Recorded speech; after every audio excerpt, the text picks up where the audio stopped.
রাসূল আকরাম সাল্লাল্লাহু আলাইহি ওয়াসাল্লামের কাছে জিবরিল আমিন আলাইহিস সালাম এসেছেন। একবার নয়, দুইবার নয়, 100 বার আর 200 বার নয়, 1000 বার আর 2000 বার নয়, 24,000 বার রাসূল আকরাম সাল্লাল্লাহু আলাইহি ওয়াসাল্লামের কাছে এসেছেন।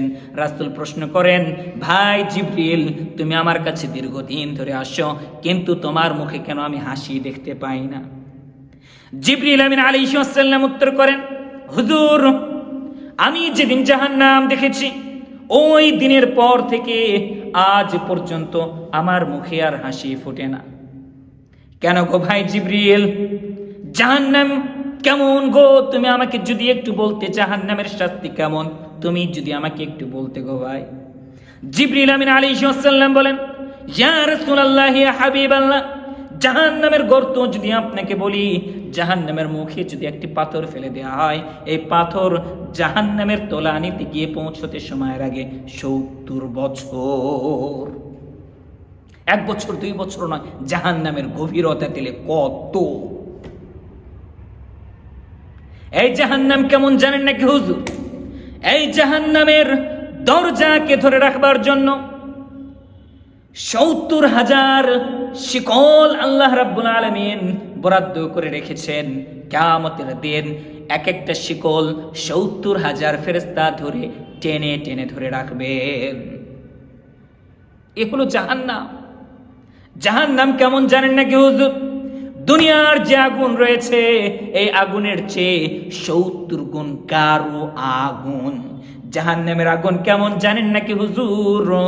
জাহান্নামের আগুনের রং কিন্তু কালো, একজন আরেকজনকে দেখতে পারবে না, অন্ধকার অমাবস্যা রাতের মতো অন্ধকার। এতই কালো আগুন যা পৃথিবীর কোনো মানুষ কোনোদিন দেখেনি। হুজুর জানেন নাকি, এই কিয়ামতের ময়দানের পরেই যে জাহান্নাম, এই জাহান্নামী ব্যক্তিদেরকে শাস্তি দেবার জন্য তাদের চামড়াকে কত মোটা করা হবে, কত মোটা গো ভাই, 126 অথবা 60 ফুট পর্যন্ত চওড়া করা হবে, কেবলমাত্র তাদেরকে শাস্তি দেবার জন্য। জাহান্নাম কেমন গো? জাহান্নাম অত্যন্ত ভয়ঙ্কর। জাহান্নামের যে বিষধর সাপগুলো রয়েছে, তা যদি দুনিয়াতে একবার শ্বাস ফেলতো, দুনিয়াতে কোনোদিন সবুজ লতা পাতা হতো না। জাহান্নাম কেমন জানেন নাকি হুজুর? জাহান্নামে মানুষদেরকে খাবার দেওয়া হবে যাক্কুম ফল। জাহান্নামে মানুষদেরকে খাবার দেওয়া হবে, নিজেদের গা থেকে রক্ত পুঁজ নির্গত হওয়া দুর্গন্ধযুক্ত পানি তাদেরকে পান করতে দেওয়া হবে। জাহান্নাম অত্যন্ত ভয়ঙ্কর।